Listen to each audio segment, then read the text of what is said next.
Hey guys, Radical Reggie here, and today we're going to do a review on a survival horror game called Chaos Break. Now, I found out about Chaos Break about a year and a half ago, and it's actually a sequel to an arcade game called Chaos Heat, which is pretty awesome itself. I'll probably do a review about that game in the future. But is Chaos Break worth doing a review on? Let's take a look. So here we have it, Chaos Break. Now, one thing you notice when you can play Chaos Break is the graphics have that late type of texture that most PS1 games have. I don't know how to really describe it, but you know, kind of the same way as I would say somewhat a game like Dino Crisis. You get to pick between two characters, Mitski and Rick. Both characters are pretty much the same. One of the real differences between them is that they have somewhat different scenarios in the game.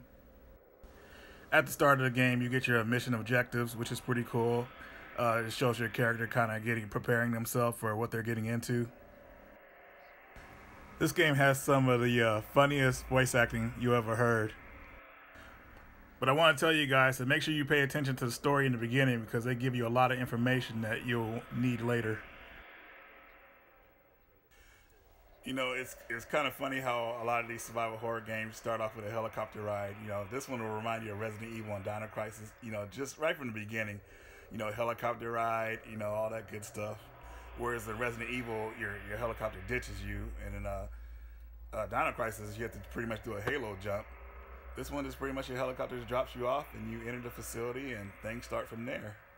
Through this footage I captured, I picked Mizuki because, well, she was pretty much the first character that showed, and I looked at Rick, and she had two guns, so I thought that was pretty cool. You know, I thought that I would be able to blast some enemies like with dual action, I guess. But as soon as you get into the facility, man, you see some freaky little enemies, and they are like if you're not careful, they will jump at you like crazy.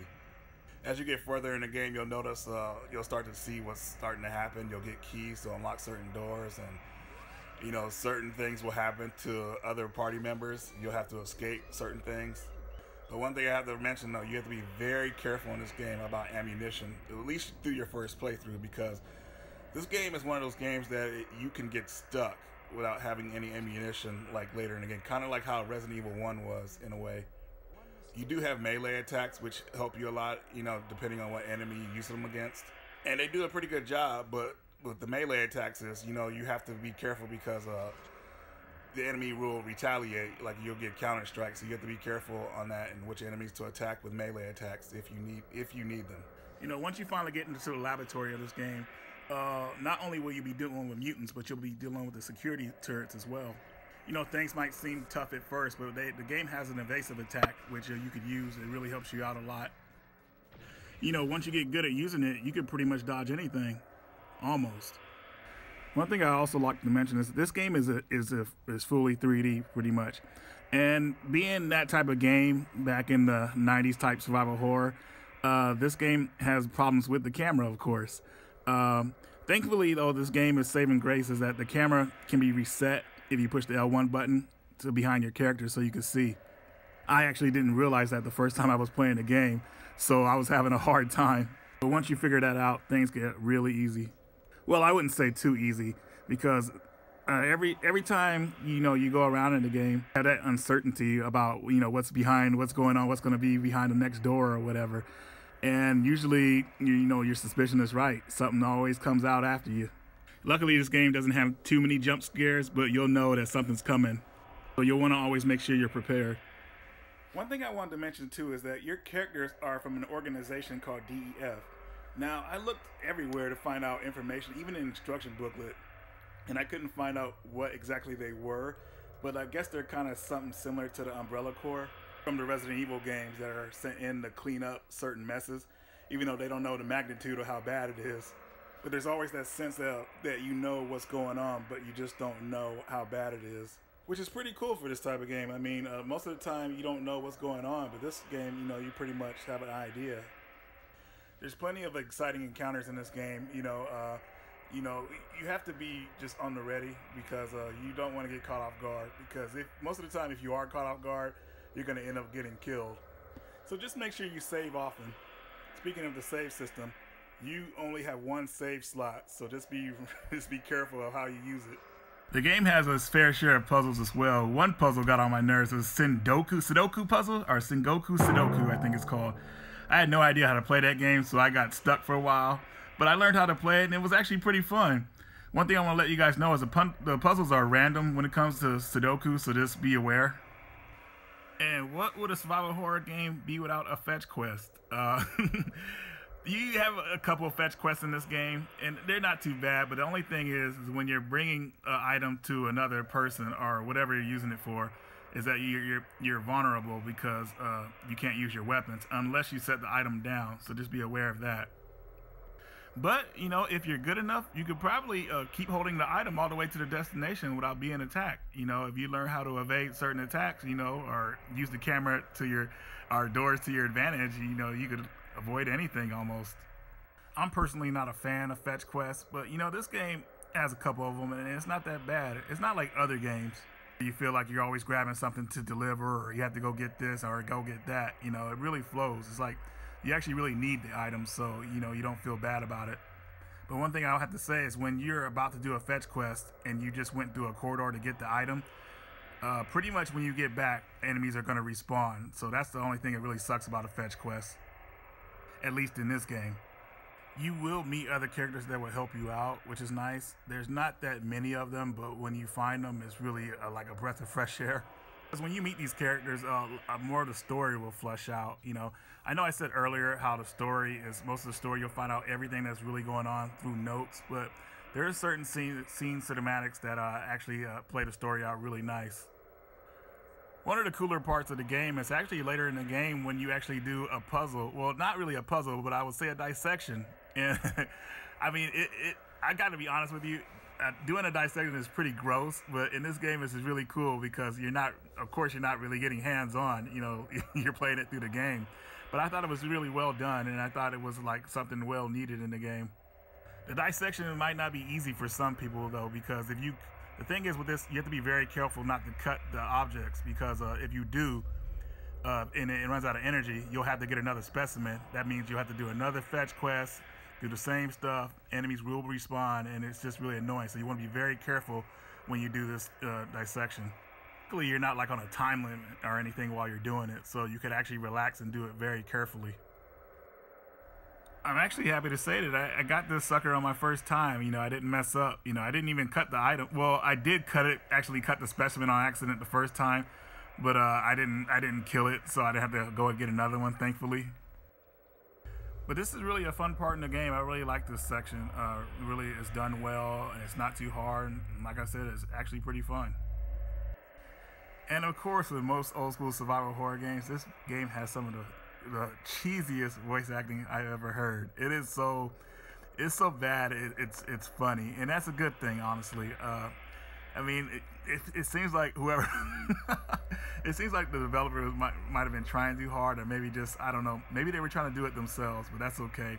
I'll actually play that surprise for you guys later. But surprisingly, this game is not that long. I mean, maybe your first playthrough of it, it'll probably I would say it would take you probably maybe 4 to 5 hours. No, probably longer than that, just in case, you know, you might get stuck on a puzzle or something like that. But once you figure everything out, I mean, and you get real good at this game, you could probably almost beat this game within, I would say, possibly 2 to 3 hours. And you know, that kind of kills the replay value for it. For some people it would. Not for me, honestly. Playing as the other character, Rick, is actually pretty fun as well, even though the scenarios are pretty similar. But one thing I thought I'd mention is that, you know, Chaos Break actually came out the same time Resident Evil 3 came out to America, so I'm kind of surprised that it didn't make it to American shores. You know, I think it would have been accepted with open arms. I mean, definitely for survival horror fans. But who knows what was going on with the how that goes when it goes to like you know, transferring a game to America. You know, maybe with all the cost it would have cost them, and it might not have been worth it. You know, who knows? Like I said before, practice that roll attack. You know, the roll attack will get you out of tight situations, you know, and you will need it, you know, especially for boss battles, because bosses are relentless and they will kill you in an instant sometimes. So just be careful of that. You know, the roll attack is your friend. As a matter of fact, Everybody, before they play this game, before they get too far, should actually practice the evasive roll attack. I mean, seriously, man, I cannot go over how important it is to know how to use that move. It'll get you out of so many situations. Let's do it. There we go.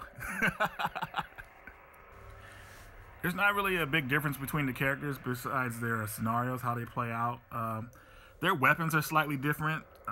Like I said, Mizuki has Mizuki, or I'm sorry, I keep forgetting her name. She has like a dual weapon, and Rick has some kind of bazooka that's really cool and weird. But no matter who you pick, man, this game is a lot of fun. I had a blast playing it. I'm happy to find out that it existed, because I wouldn't have found out, and that's very disappointing to me. The game had a pretty low print run in PAL territories. Not sure about Japan, but definitely in PAL territories, it's somewhat rare. Not too expensive though, from what I saw before, but I think it's getting up there. By the way, I'm glad I was able to track the game down. At one time I had 4 copies, but I gave most out to friends so they'd be able to play it.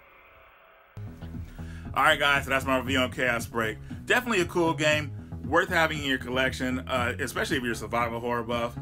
One thing I know I talked about in this video is, like, you know, the voice acting and everything. So what I did is I created an extra special clip for you guys at the end of this video with some of the voice acting in the game. So take a listen and hopefully you'll enjoy. Visibility is lousy. Which way should we go, Rick? There's no telling what we may run into. Be careful as you go. Roger. Hey, do you hear something?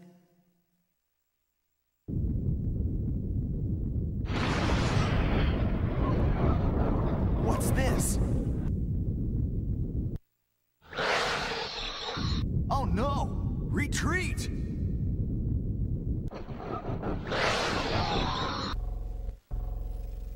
The interior of the facility is probably very well guarded indeed.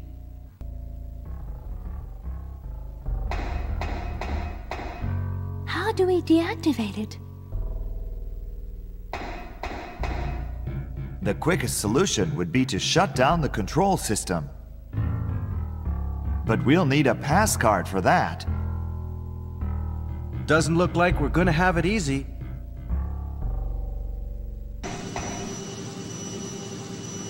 Look at this. What do you think? Looks like first-stage parasitic infestation. But was there anything like this in the life form samples from last time? No, it wasn't reported. Looks like this job isn't going to go down easy like usual.